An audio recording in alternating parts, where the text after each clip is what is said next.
Compartilhando a tela antes que eu esqueça. Bom dia, feliz 2022. Bem-vindos de volta, né? Nós não terminamos ainda o ano letivo de 2021, mas terminamos aí o ano civil, né? Então, vamos torcer sempre para que 2022 seja aí melhor, né? Que a gente consiga retomar o ensino presencial no que vai ser o segundo ano de vocês. Muitas coisas ainda estão incertas, a volta está programada, mas a gente está vendo aí umas universidades fecha, abre, né? Então, uma situação que eu pessoalmente estou um pouco preocupado. Mas também não adianta a gente esquentar a cabeça, né? Vamos em frente aí, vamos continuar a distância, terminar esse ano. Já vou colocar essa semana as atividades, já separei algumas coisas, vou dar só uma arrumada. Esse ano acabou sendo um pouco diferente do ano passado, então não posso aplicar exatamente as mesmas atividades, vou dar uma adaptada e posto ainda essa semana. Com vocês eu já encerrei o terceiro bimestre, que a gente teve atividade oral, tal, a nota sai na hora, então já acabou. Tem outras disciplinas minhas que foram atividades escritas que eu ainda não corrigi a última, né? Tá correria aí, foi uma correria fim de ano, volta, né? Então, agora vamos retomando devagar. E hoje nós vamos continuar a parte de diagrama de fase. Não sei se vocês estão lembrados em relação ao que a gente viu de diagrama de fase até agora. Eu não vou revisar, tá tudo no YouTube. Vocês têm aí o PowerPoint. Qualquer dúvida, vocês podem vir me perguntar, né? Que a gente, se eu não me engano, não fez nenhuma atividade disso ainda. Faremos em breve, né? Tem, só cuidado que a gente começou vendo o diagrama isomorfo. Tem aqui o que inicialmente eu passei para vocês. Mas eu tenho aqui uma repetição meio que resumida e mais bonitinha. Descobri não, né? No digital, o fundo escuro fica mais bonito que o fundo claro. Só que eu estava ainda com a ideia de que vamos acostumar com fundo claro para quando voltar a escrever na lousa lá do Cefet, que é quadro branco, né? Mas não tem nada a ver. No digital, na minha opinião, o fundo escuro fica bem mais bonito, bem mais visual e tal, né? Fica até mais limpo o raciocínio, a escrita, enfim. Então eu revisei ali, vocês vão ver que tem uma coisa que já foi falada, ela aparece de novo aqui, que é o isomorfo, que já faz um bom tempo que eu vi com vocês. Essa aula está gravada, vocês têm o link, qualquer coisa vocês me peçam o link novamente. Aí a gente viu o eutético, sempre a gente vai fazendo uma correlação com comportamentos que a gente conhece no cotidiano. Seja a solubilização do açúcar na água ou do sal na água. Aqui ficou um pouco mais abstrato, a gente imaginar temperaturas bem baixas, onde se separariam duas fases sólidas, sal e gelo, fazendo essas analogias para que a gente pudesse enxergar a mesma situação para as ligas metálicas, né? É a última aula do ano, né? Nossa, que não foi o último dia letivo, foi no dia 21, o último dia letivo foi dia 22, foi a formação aí de microestrutura, tá? Os caminhos de cristalização dependendo da composição. E a gente fez um exercício, viu que em termos de cálculo não muda nada estudar um isomorfo ou estudar um eutético, tá? Que são os dois tipos aí de diagrama que a gente estudou. Existem outros, mas nós vamos nos limitar a esses dois aí, que são os dois mais simples. O caminho para fazer o estudo é sempre esse. Informações que você pode tirar do diagrama, tá aqui. Fiz questão de escrever à mão para quem faz caderno, tem isso no caderno. Olhou para um diagrama de fase. Não sei se vai precisar estudar disso em aula de soldagem, de usinagem, alguma disciplina lá. Se vocês precisarem, provavelmente vai ser alguma disciplina do professor Carlos Ademir. Então, precisou ler o diagrama de fase? Primeira informação que você vai tirar é mais simples, as fases presentes. Por quê? Porque você vai estar trabalhando com uma composição de liga a uma dada temperatura. Composição de liga a uma dada temperatura é um par XY. Isso aqui é revisão, tá? Só para a gente introduzir o assunto aí, porque hoje a gente vai falar do ferro carbono. Só para a gente relembrar que é a primeira aula do ano. O diagrama de fase é um gráfico XY, que no Y, perdão, é temperatura e no Y é composição. Então não importa o desenho dele, eu nem vou fazer o desenho do diagrama de fase. Você vai ter que marcar a composição da sua liga, sei lá, 40%. 40% do quê? Da composição do elemento que tiver nesse eixo, vai ser um só, tá? Numa temperatura de 220 graus, tá? Tô chutando aí qualquer coisa.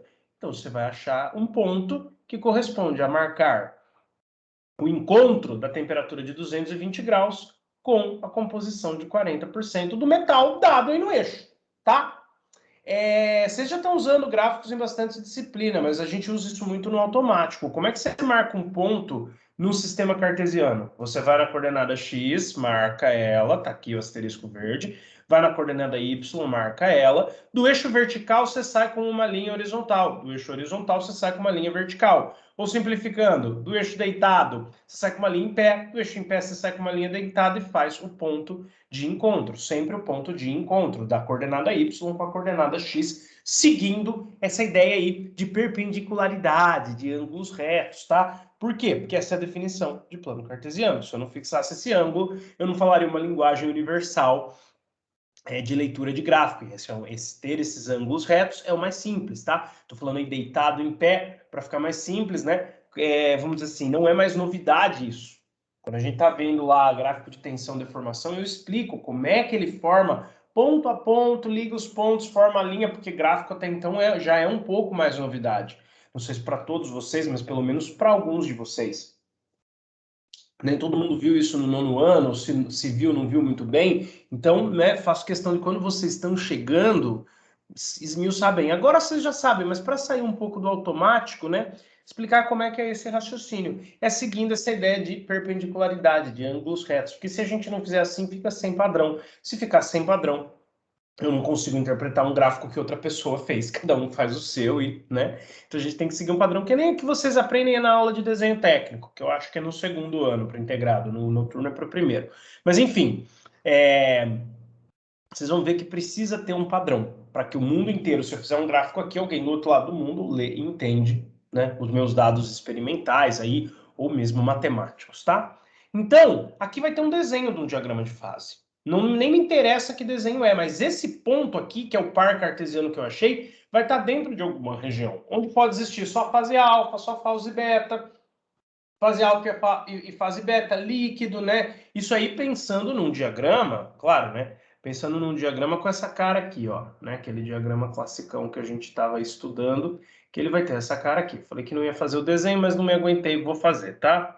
Então você tem um diagrama mais ou menos aí com essa cara aqui, e você sabe as regiões que esse diagrama tem. Então, não ficou aquelas coisas do desenho, mas vamos limitar ele a quadradinhos, né? Vamos fechar. É bom a gente fechar, ao contrário de outros gráficos que a gente faz. Tá bom ali tá bom. É bom a gente fechar. Quais são as regiões? Aqui é alfa mais beta. Aqui é só alfa. Aqui é só beta. Aqui assim é só líquido. Ó, aqui é o beta mais líquido. A meu ponto, 220, 40%, caiu onde? Caiu dentro da região de alfa mais líquido. Então, as fases presentes, você tem que marcar o ponto, composição X, temperatura Y e olhar, tá?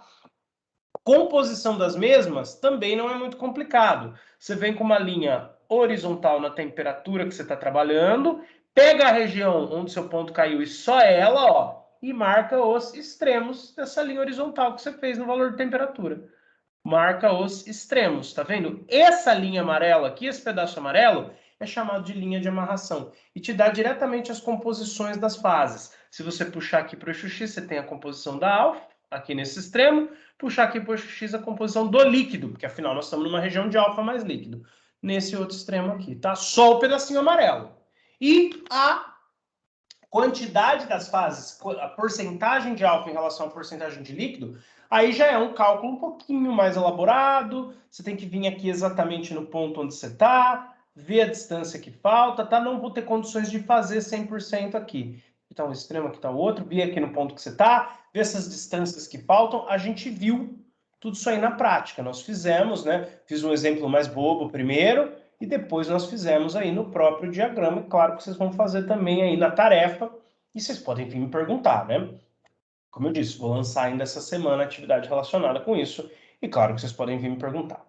Aí nós vimos caminhos de cristalização diferentes, para diferentes composições, como é que se organizaria esse sólido, né? Como é que os átomos se organizariam no sólido? Se tem só alfa, é um único padrão. Se tem beta, seriam dois padrões diferentes, né? Não seria necessariamente o padrão de organização, são fases mesmo. Uma rica numa coisa, outra rica em outra, talvez seguindo o mesmo padrão de organização. Não entrei nesse aspecto, não fui no livro pesquisar isso aí, agora também não interessa. O que interessa é que elas se separam. Uma é rica num elemento, outra é rica no outro elemento, tá? Então, nós vimos aí nas posições as coisas mais viajadas que podem acontecer e fizemos mais um exemplo, falando justamente aquilo que eu comentei no cantinho. Ó. Ele me deu um par 40 150, eu achei esse ponto, vi que caía na região de alfa e beta, para fases presentes, alfa e beta. Composições, faço a linha de amarração, ó, que é só esse pedaço que eu passei o verde por cima. No extremo, onde toca a região que só tem alfa, é a composição de alfa.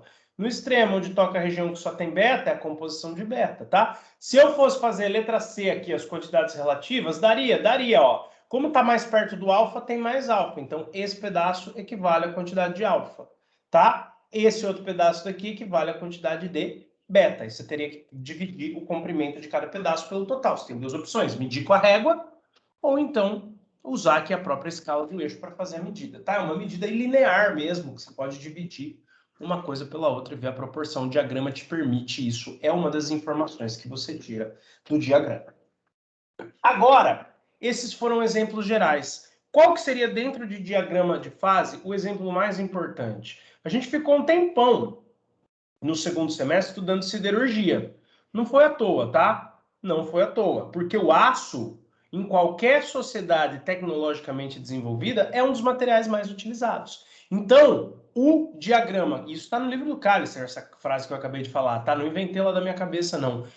O diagrama de fase do sistema ferro-carbono é o mais importante, tá? E é ele que nós vamos ver hoje. É importante até para a gente entender aí certos tratamentos térmicos que ocorrem no aço, que vão ser assuntos das nossas próximas aulas, tá? Então hoje nós vamos ver aí o diagrama ferro-carbono, tá?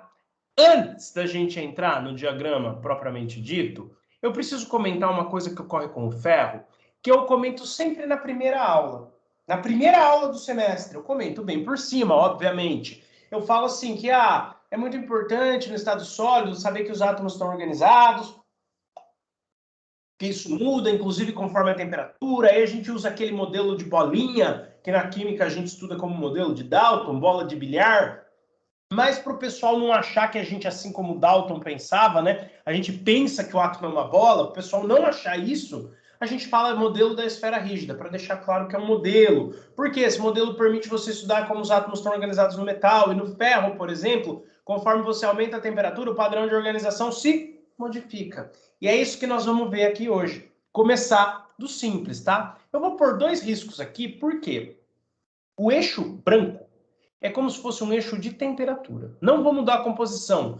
Pensa que eu estou, a princípio, no ferro puro, tá? Então, o desenho que eu vou fazer aqui é em relação ao ferro puro. É só uma introdução. O diagrama mesmo, quando eu vou enfiar o carbono no meio da história, vem depois, tá? Você tem duas temperaturas aí que são muito importantes para esse diagrama de ferro-carbono. Uma delas está aqui, ela é mais alta, e a outra delas está aqui, ela é mais baixa, tá? Essa temperatura mais baixa é o 912 graus Celsius. A mais alta, essas temperaturas, eu estou olhando aqui, obviamente, eu não sei isso de cabeça também, é 1.394 graus Celsius. Mas independente do valor dessas temperaturas, uma coisa eu sei de cabeça e eu quero que vocês saibam também, né?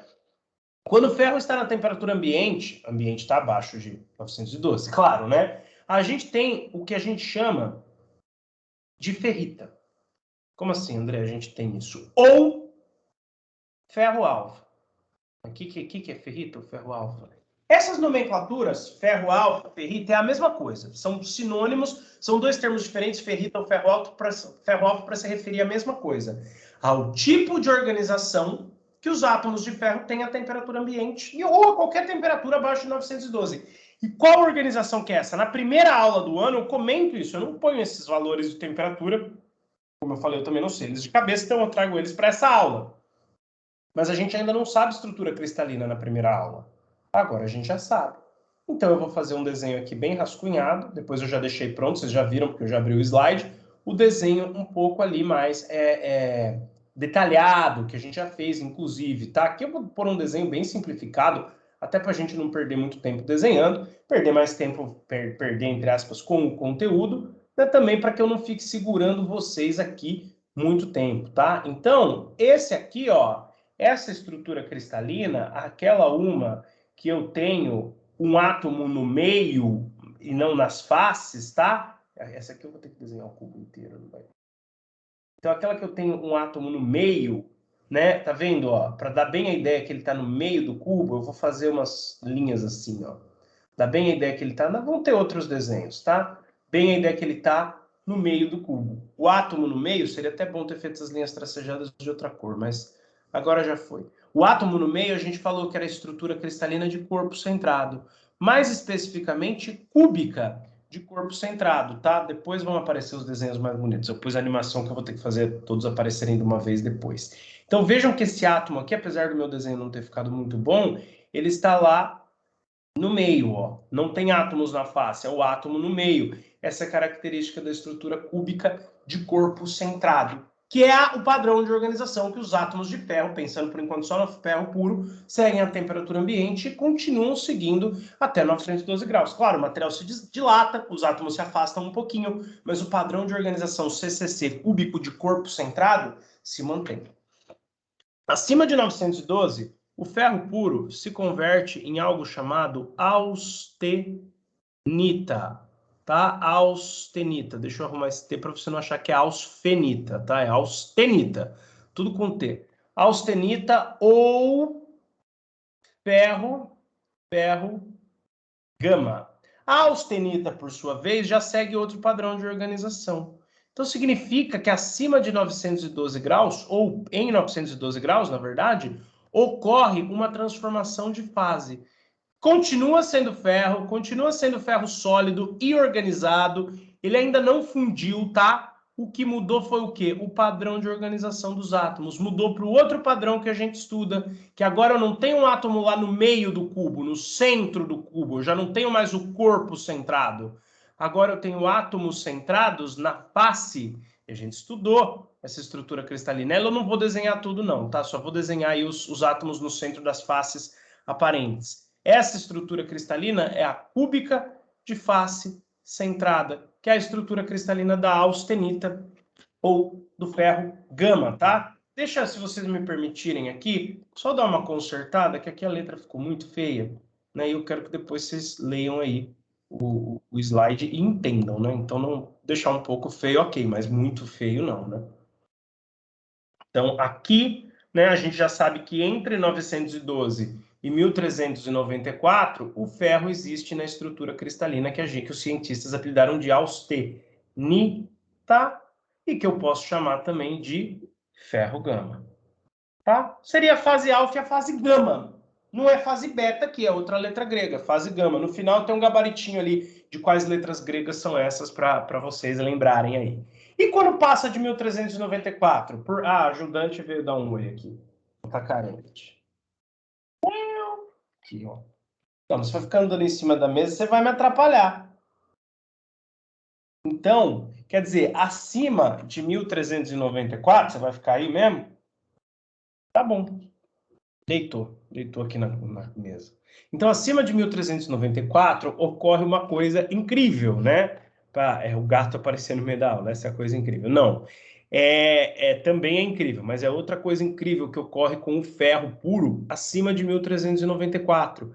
Ele volta a ser, e vai entender por que a natureza faz isso, deve ter explicação. No livro que eu estava lendo, que é o livro do Callister, ele não entra nos, vamos dizer assim, nos pormenores do porquê, mas acima de 1394, os átomos voltam para a configuração de CCC, cúbico de corpo centrado, tá? Cúbico de corpo centrado, corpo lá no meio do meu cubo, no meio da minha estrutura cristalina, tá? Ele volta a ter essa estrutura CCC, cúbica de corpo centrado, tá? E aí você pode chamar ele de ferrita. Ferrita ou ferro delta, mas ninguém usa ferro delta, usa mais o termo ferrita delta, tá? É mais utilizado o termo ferrita delta. E no livro do Callister ele fala assim, a ferrita delta é virtualmente igual à ferrita alfa. O livro do Callister faz muito isso. O livro do Callister é uma bíblia dessa área que eu estudei, da engenharia de materiais. Mas eu não gosto, não que você está criticando, está dizendo que ele não está explicando. Não. Ele explica, é um livro bom, mas eu não gosto desse termo que ele usa toda hora, virtualmente. O que é virtualmente? Não é digital. Então, mas não é. Então fica uma coisa meio assim. O que eu concluo é que sim, é a mesma estrutura cristalina, são iguais, mas por que tem outro nome? Para diferenciar a temperatura. Porque, obviamente, aqui em cima ele vai estar bem mais dilatado. Os átomos aqui ainda formam esse padrão de organização, mas estão bem mais afastados do que ali na temperatura baixa, tá? Ah, por isso você fez o cubo maior, André? Não, fiz o cubo maior, eu errei no desenho, né? Faz tempo que eu não faço esse desenho, não treinei ele antes da aula, então ele ficou meio esquisito, ficou muito rabiscado, mas acho que dá para vocês entenderem que o A tem um átomo ali, todos por enquanto só ferro, tá? Isso aqui é ferro puro, ainda não falei do carbono.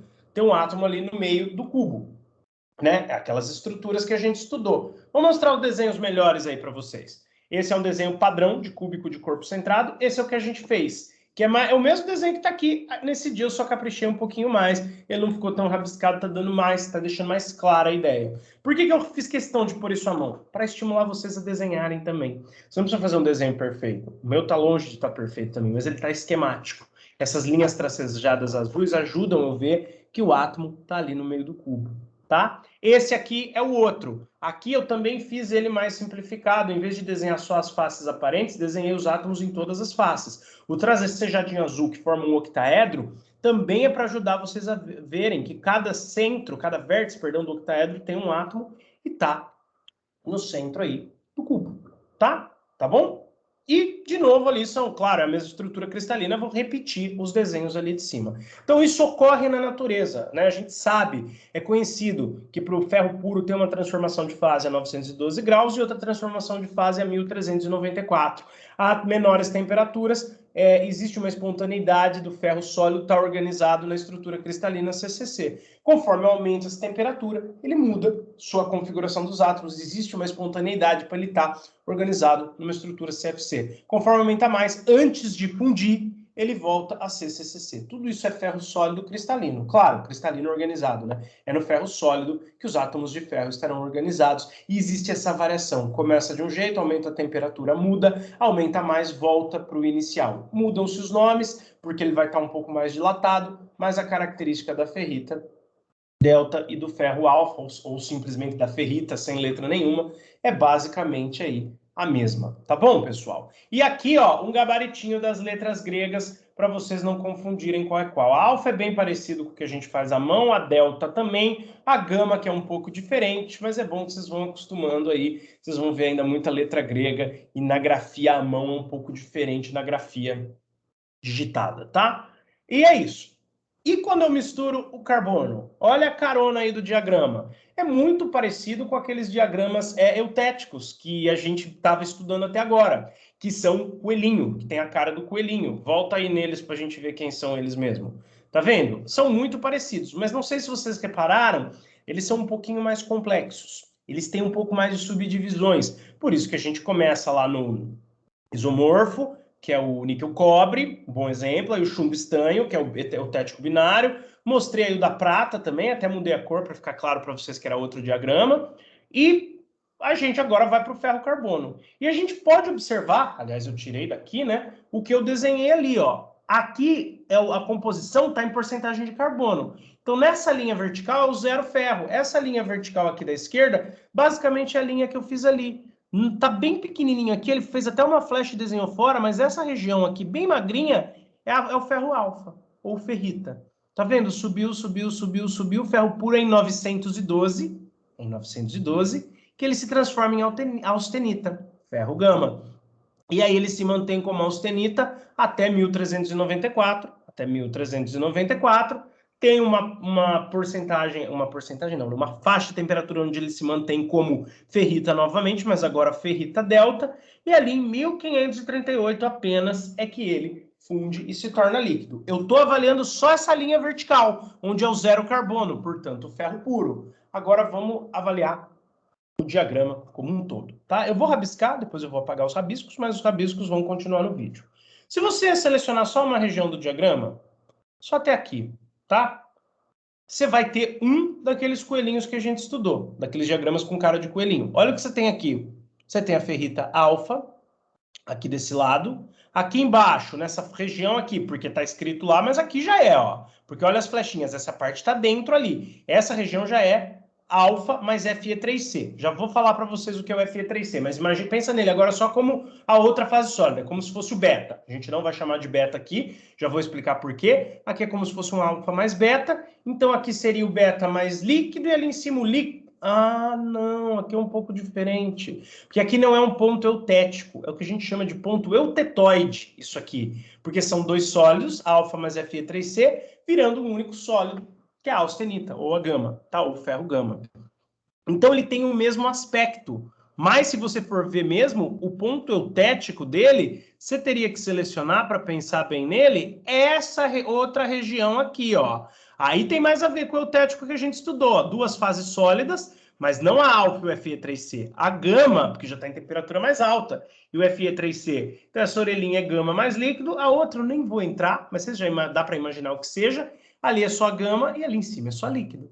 Tá vendo que são vários diagramas em um só? Especificamente aí 2, mas se você também descer aqui, volta a transformar em alfa e tal. Então, quer dizer, aqui você está vendo que não é tão simples assim. Por isso que esse diagrama, mesmo tendo muito importante, uma alta importância tecnológica, ele é o último que a gente vê, tá? Ele é o último diagrama que a gente vê, porque ele é um pouco mais complexo.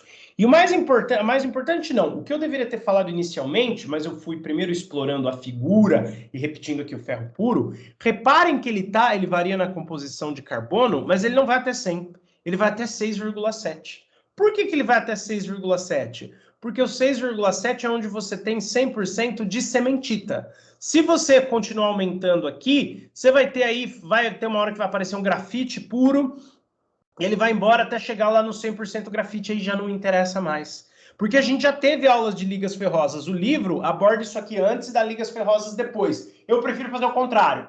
Dá ligas ferrosas antes, porque é mais fácil de imaginar, e depois a gente vê os cálculos aí das ligas ferrosas. Refrescando a memória de vocês, a maioria dos aços está na composição até aqui, ó, até essa quantidade de carbono. Até 1. O ferro fundido, vai ter alguns aços aqui antes de 2,14, que coincide ali, que seria a composição do ferro fundido, né? O ferro fundido vai estar em composições daqui até aqui.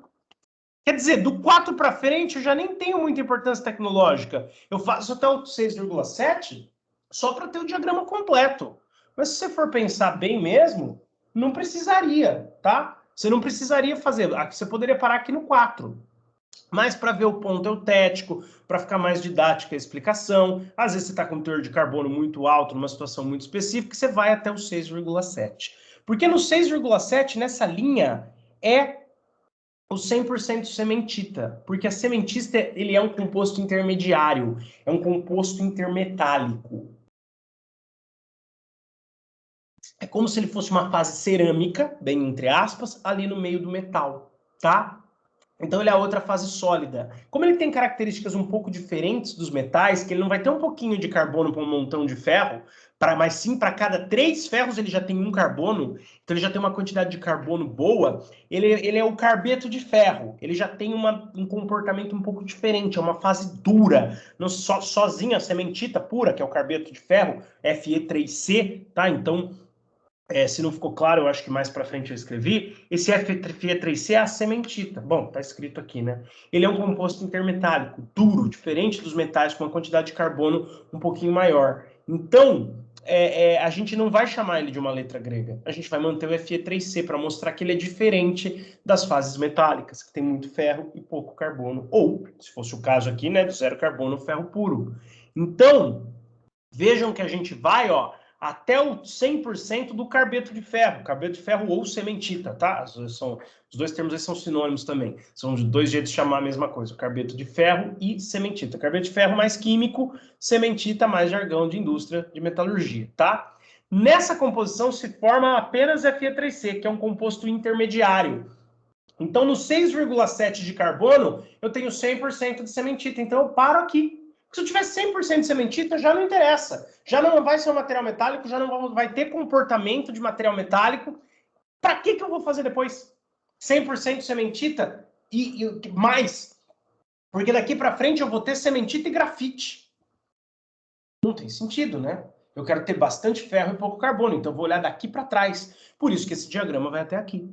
A gente poderia, a rigor, esse diagrama não é o diagrama ferro-carbono, ele é o diagrama ferro-carbeto de ferro, porque de um lado tem 100% ferro, do outro 100% carbeto de ferro. Só que para não complicar, para a gente ter as composições de carbono, né, para ficar mais fácil, falar, isso aqui é um aço alto, baixo ou médio carbono? Eu deixo em porcentagem de carbono e vou até o 6,7. Mas aqui, se você for ver bem, é o 100% cementita. Aqui é o 100% ferro, tá? Então não vai ter o carbono puro, que seria lá do outro lado. Lá no 100% carbono, seria o grafite. Não vamos fazer isso, tá? Ah, então põe 100% cementita. Não, porque eu já olho no gráfico e já vejo o teor de carbono direto. Então deixa o carbono e corta, é como se você cortasse ele no meio. Quer ver? Eu trouxe um outro exemplo aí, ó. Magnésio chumbo. Esse aqui tem uma cara mais conhecida nossa, né? Do lado é 100% um metal, 100% magnésio, portanto é o zero chumbo. Do outro é o 100 chumbo, portanto é o zero magnésio. Olha só o que acontece. Ele é como se fosse dois daqueles nossos diagramas unidos. Tem a fase alfa de um lado? Tem. Tem a fase beta do outro? Tem. Tem só líquido em cima? Tem. Tem uma orelhinha de alfa mais líquido? Tem. Tem uma orelhinha de beta mais líquido? Tem. Mas tem uma coisa diferente. Tem esse pedaço aqui que é diferente, ó. Que tem uma linha vertical, que é o composto intermetálico, igualzinho a cementita. A análise desse gráfico é como se ele fosse dois eutéticos, um grudado no outro. Um de alfa e Mg2Pb, e o outro de Mg2Pb e beta. Porque olha só, você tem um ponto eutético aqui da relação aí do coelhinho, entre aspas, né? É alfa e Mg2Pb, e outro ponto eutético, não dá nem para ver de tão pequenininha que é a outra fase ali, aqui. Tá como se fossem dois diagramas do que a gente já está acostumado, grudadinho. Por quê? Porque nessa composição aqui de 81, 82% de chumbo, o Mg2Pb vai formar esse composto intermetálico, esse composto intermediário, com características um pouco diferentes, e que só vai existir 100% dele nessa composição específica. Para composições menores, ele coexiste com fase alfa, que é o quê? É o chumbo dissolvido no magnésio, que ela é rica em magnésio. Para composições maiores, que é essa 81 aí mais ou menos, ela coincide com a fase beta. A fase beta é o quê? É o magnésio dissolvido no chumbo. Ela é rica em chumbo, tá? Então, nessa composição muito específica, você só tem o composto intermetálico sozinho. Nas outras, ele coincide aí com as fases sólidas. Pensando só aqui embaixo, só na fase sólida, tá? Então, alguns diagramas vão ter esse comportamento. No que a gente viu até agora, chumbo estanho não tinha. Não tinha um composto intermetálico aí que ele existia sozinho numa temperatura. Existia o quê? Uma fase rica em chumbo, pobre em estanho. Se você aumentasse a composição aí de estanho, ela ia ficar rica em estanho, pobre em chumbo. Então não tinha essa linha, você não precisava quebrar o diagrama em dois. Você avaliava como um só, como a gente estava acostumado. A cabeçona aí do coelhinho, faz a orelhinha aqui, faz a orelhinha ali, ficou torto pra caramba, mas ok, só um rascunhão, alfa, beta, aqui o alfa mais beta, em cima só líquido, aqui nessa orelha alfa mais líquido, nessa orelha beta mais líquido. Agora, esse aqui tem esse composto. É mais fácil da gente compreender. A gente poderia cortar aqui no 81 e avaliar o diagrama.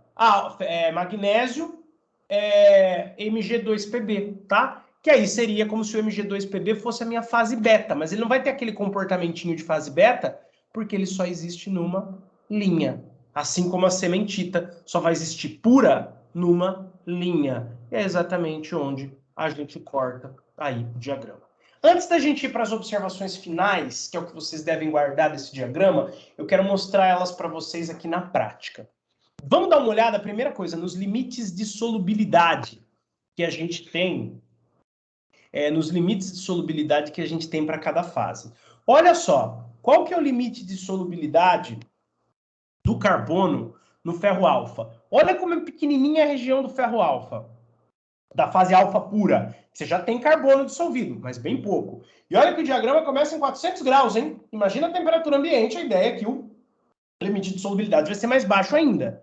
Mas o limite de solubilidade máximo do carbono no aço, quando o ferro está na forma de ferro alfa, e eu vou pondo carbono na estrutura cristalina do ferro de modo a formar o ferro alfa, é 0,022. Ah, mas isso aqui não tá, ainda tem que multiplicar pelo 100%, né? Vai dar 2,2. Não.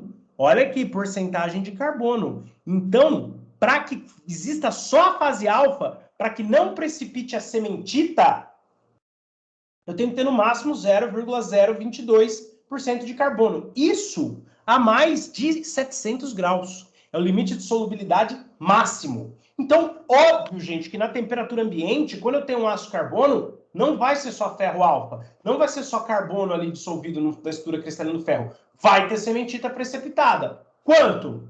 Você tem que ver a sua composição, né, pela porcentagem de carbono, vir aqui fazer análise na sua temperatura, na temperatura ambiente, tá?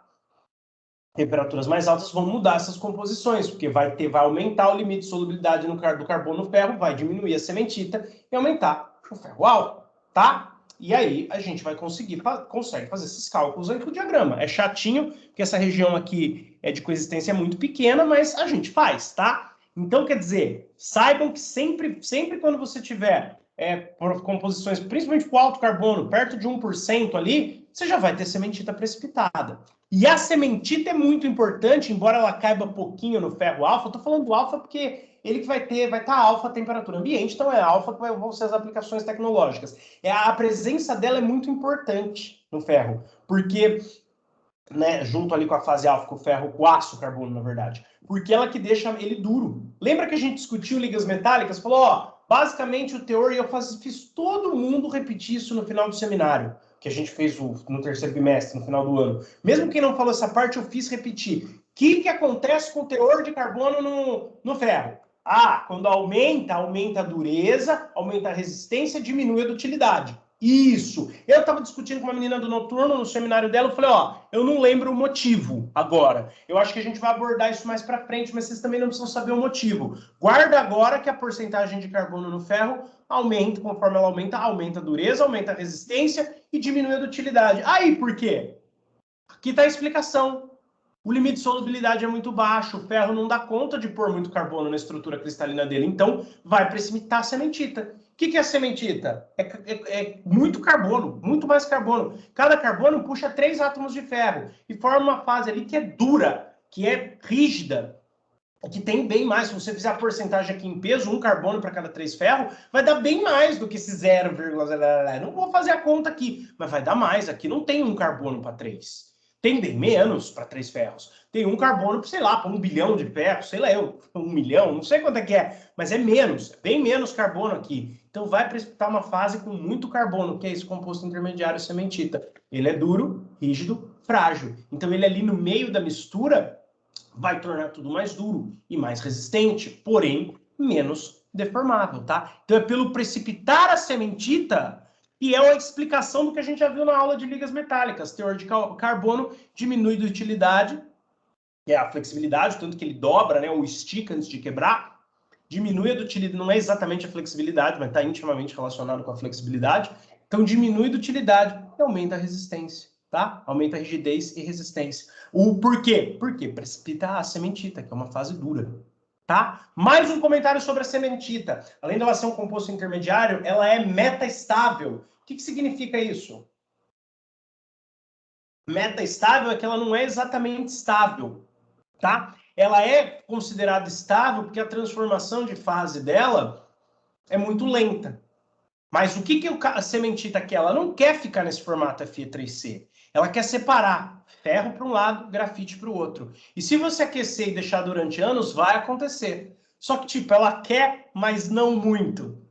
Cientificamente, a gente fala que esse processo da sementita se separar em ferro e grafite é um processo que a termodinâmica é favorável.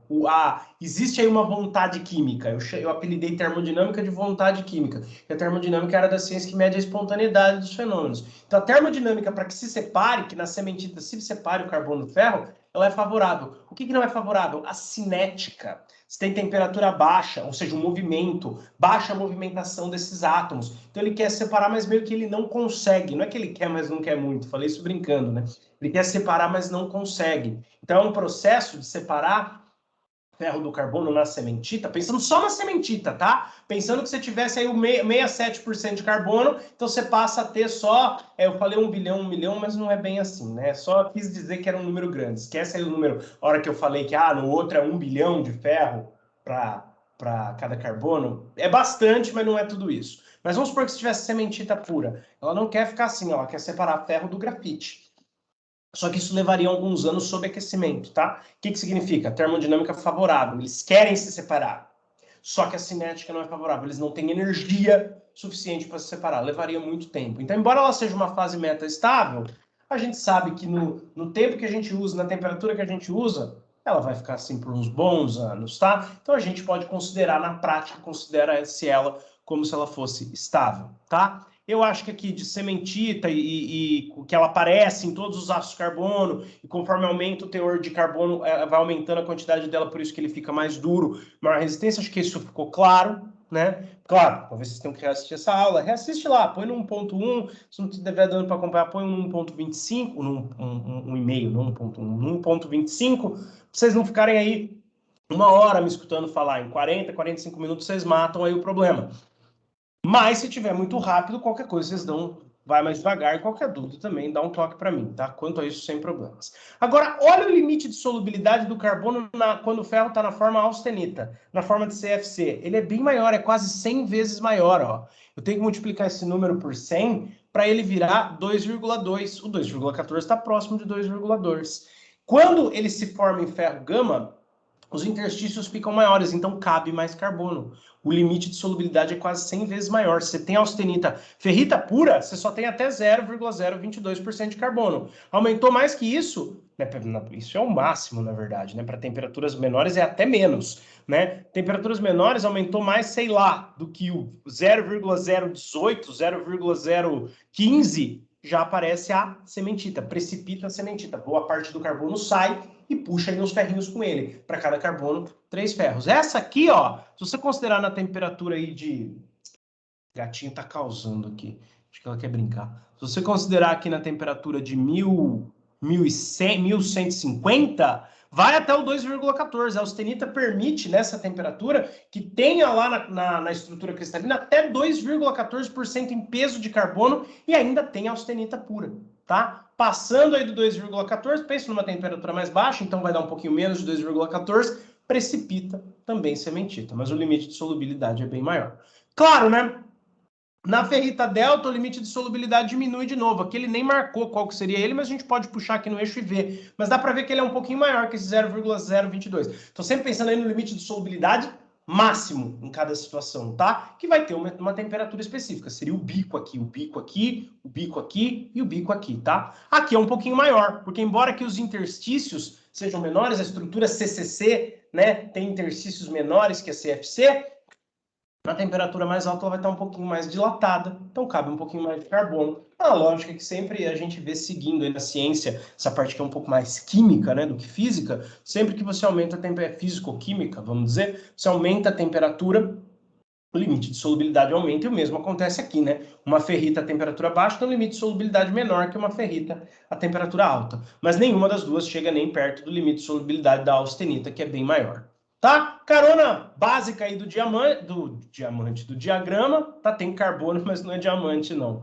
Aqui seria o 100% cementita, mas ele é só uma linha, ele não é uma região, porque é um composto intermediário, né? Aqui você tem temperaturas mais altas. De um lado, austenita pura, do outro, cementita pura, no meio, austenita e cementita. Cabeça do coelho, as duas fases sólidas, austenita e cementita. Embora seja só uma linha, o raciocínio é análogo ao que a gente estava fazendo. De um lado só austenita, do outro só cementita, no meio austenita e cementita, na cabecinha do coelho. Nas orelhas, austenita e líquido, em cima só líquido, e aqui provavelmente ele não colocou, mas seria cementita e líquido, tá?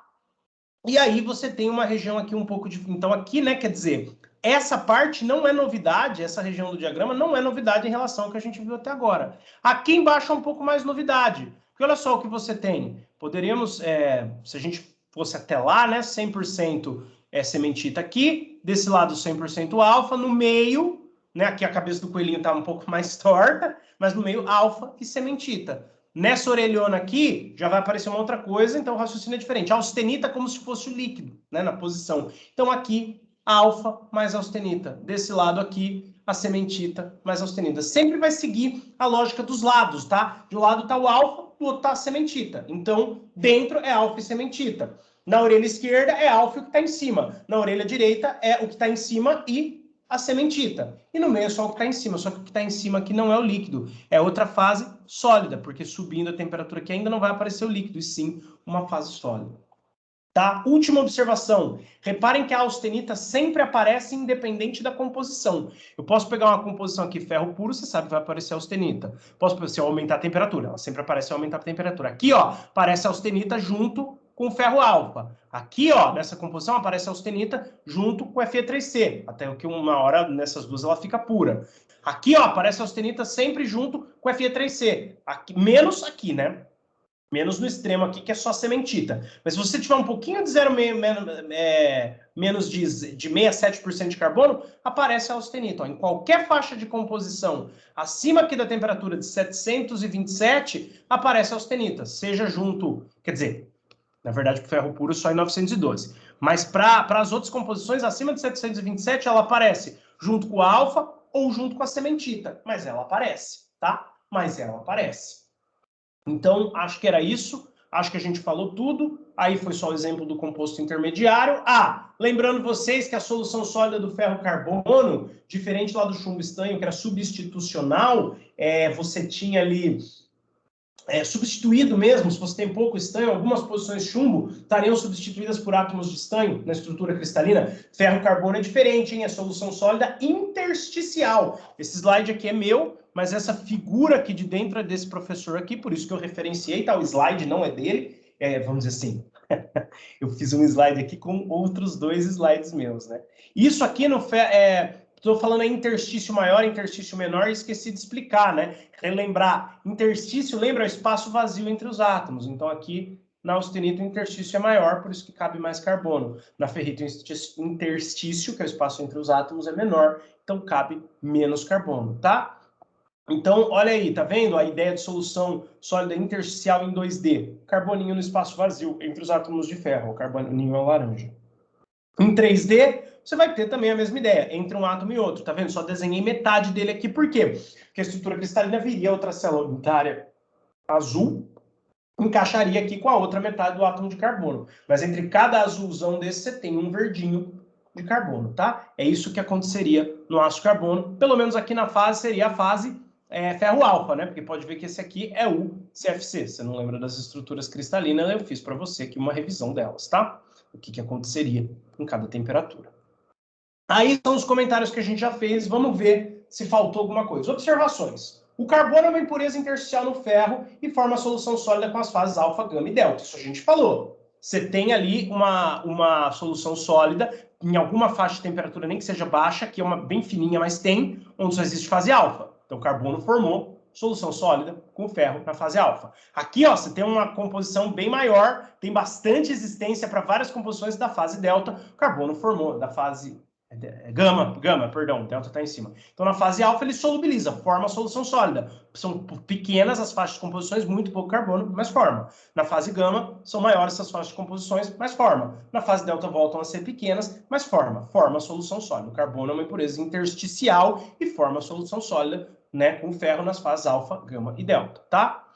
Observar no diagrama as diferenças no limite de solubilidade do carbono nessas 3 fases. A gente já fez isso. Está escrito, listado aí para vocês refazerem na hora de estudar. Vocês vão ter o vídeo também, tá? Então, lembra que na fase gama, o limite de solubilidade é bem maior. Só que a gente falou, na estrutura CCC, como tem interstícios menores, é mais difícil acomodar o carbono. Por isso, o limite de solubilidade é menor, tá bom? Na CCC cabe menos carbono, como a gente viu nos 2 casos ali, ó. Na região, repetindo aí, pequenininha, onde você tem a delta pura. É só dentro dessa região que você tem a fase delta pura, ou seja, todo o carbono está acomodado nos interstícios, formando solução sólida. Aqui embaixo também, pequenininha, todo o carbono está acomodado nos interstícios, formando solução sólida. E na austenita, um pouco maior, tá? A gente atribui isso aí à diferença de tamanho entre os interstícios. Na CFC, os interstícios são maiores, então é mais fácil acomodar o carbono, tá? Aqui tá, então, o limite de solubilidade é maior. Cabe mais carbono no gama, por conta da estrutura CFC. E cabe menos carbono no alfa e no delta, por conta da estrutura CCC. Então, a estrutura CCC, que é alfa e delta, cabe menos carbono, limite de solubilidade menor. CFC, que é o gama, limite de cabe mais carbono, limite de solubilidade maior, tá? As outras 2 coisas a gente já observou no diagrama. Lembrando que isso aqui se refere ao CCC, alfa e gama, isso refere ao CFC, a alfa e delta, perdão, e esse de baixo ao CFC, portanto, ao ferro gama, tá bom?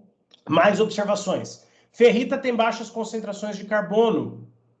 ferrita pura, né? Se não precipitou a cementita ainda junto. Porém, essas baixas concentrações influenciam muito das propriedades mecânicas dessa fase. Ferro alfa, só de ter o carbono ali já muda a propriedade mecânica. Se precipitar a cementita, então, muda muito, conforme eu já comentei.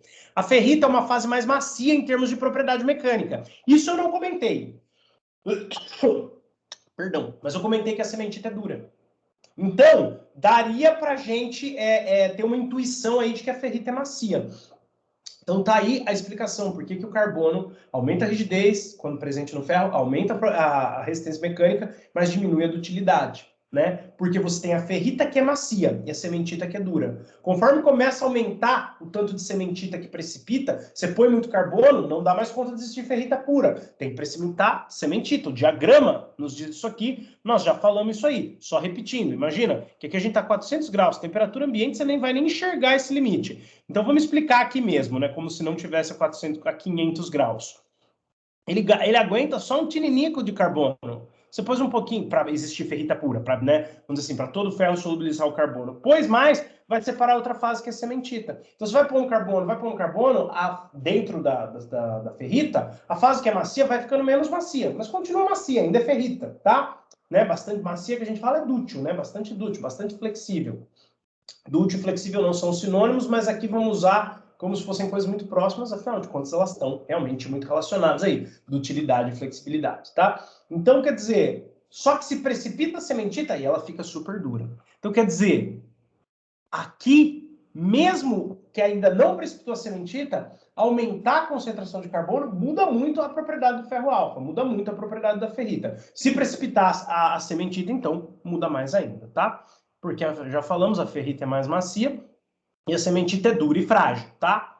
Aumenta a resistência de alguns aços. Isso até uma dada concentração. Depois dela, o aumento na quantidade de sementita, as propriedades começam a ser prejudicadas. Claro, vai começar a fragilizar. Você vai começar a chegar perto dos 100% de sementita, que vai ter um comportamento mais parecido com o da uma cerâmica do que do metal, duro e frágil, tá? Então, até um limite. Você lembra que os ferros fundidos, que estavam mais próximos dessa região aqui, ó, os ferros fundidos estavam daqui, mais ou menos, até 4, os ferros fundidos estão aqui, você lembra que eles tinham a resistência mecânica pior, tá?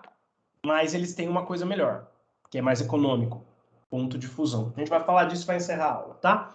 Então, aumenta a resistência, começam a ser prejudicadas. Cementista é um composto metaestável, isso eu falei, se aquecer por vários anos vai tender a separar em ferro alfa puro e grafite, tá? Os dois separados, é o que ele quer fazer, mas na temperatura ambiente não tem cinética para isso, não tem movimentação atômica para isso. E mesmo se aquecer, ainda demoram vários anos, tá? Resumo do diagrama de ferro-carbono. Desenhei ele aí de novo. O que vocês devem memorizar, principalmente, tá? Do diagrama, vocês devem memorizar principalmente, foco no principalmente, o seguinte.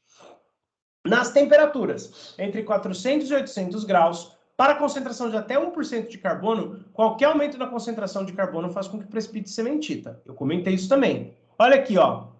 Entre 400 e 800, não apareceu a austenita pura. A gente ainda está aqui onde ainda existe o ferro alfa, tá? Vamos supor que você esteja... Vamos pensar numa mais baixa aqui, 600, ó. Aumentou um tininico, precipita cementita. A alfa pura, ferrita pura, ou seja, carbono totalmente dissolvido no ferro, é numa região aí muito pequena. Isso eu falei e aqui está destacado, repetindo, tá? Subindo a temperatura, isso eu também falei. Subindo a temperatura, independente da composição, irá aparecer a austenita. Mudando em qualquer composição aqui. Vai variar a temperatura, claro. Mudando conforme da composição, apenas a fase que coexiste com ela. Então aqui no começo, ó, aparece a austenita, que é o ferro gama, coexiste a alfa. Aqui nessa parte, ela aparece pura. Nessa outra parte, ela coexiste com Fe3C. Isso aqui só não vale, ó. Vou até pôr um asterisco aqui, que o ano passado eu não tinha pensado. Então, asterisco aqui, ó. E vou repetir o asterisco aqui.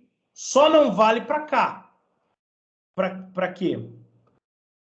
Só não vale nessa situação de 100% sementita, tá? Então aqui não vale, tá? Aqui não vale aí o asterisco. Por quê? Porque aqui, ó, é sementita do começo ao fim até fundir. Só para essa linha que não vale. Para todas as outras composições, vale isso aqui, tá? Para todas as outras composições, exceto a sementita pura, ou seja, 6,7% carbono, que é o final do diagrama, só para ela que não vale isso. Para todas as outras composições, aumentou a temperatura, mais hora menos hora, aparece a austenita, tá? Aí, ó, observando as concentrações de carbono no aço, de 0 a 1%, e dos ferros fundidos, 3 a 4%. Então, vamos dizer que aqui são as concentrações dos aços carbonos, e aqui, mais ou menos, as concentrações, um pouco antes, mas podemos considerar aqui, dos ferros fundidos, é possível notar que a temperatura em que acaba a fusão do ferro fundido, a fusão do aço carbono ainda nem começou. Olha só, o que eu quis dizer com isso?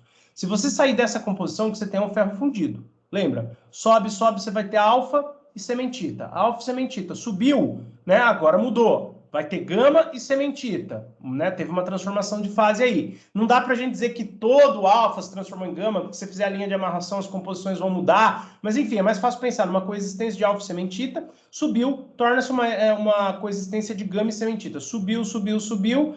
Gama mais líquido, ou seja, começou a fundir esse ferro fundido aqui, ó, entre 3 e 4. A hora que acabou a fusão, a gente está aqui mais ou menos em 1300, ó, para essa situação.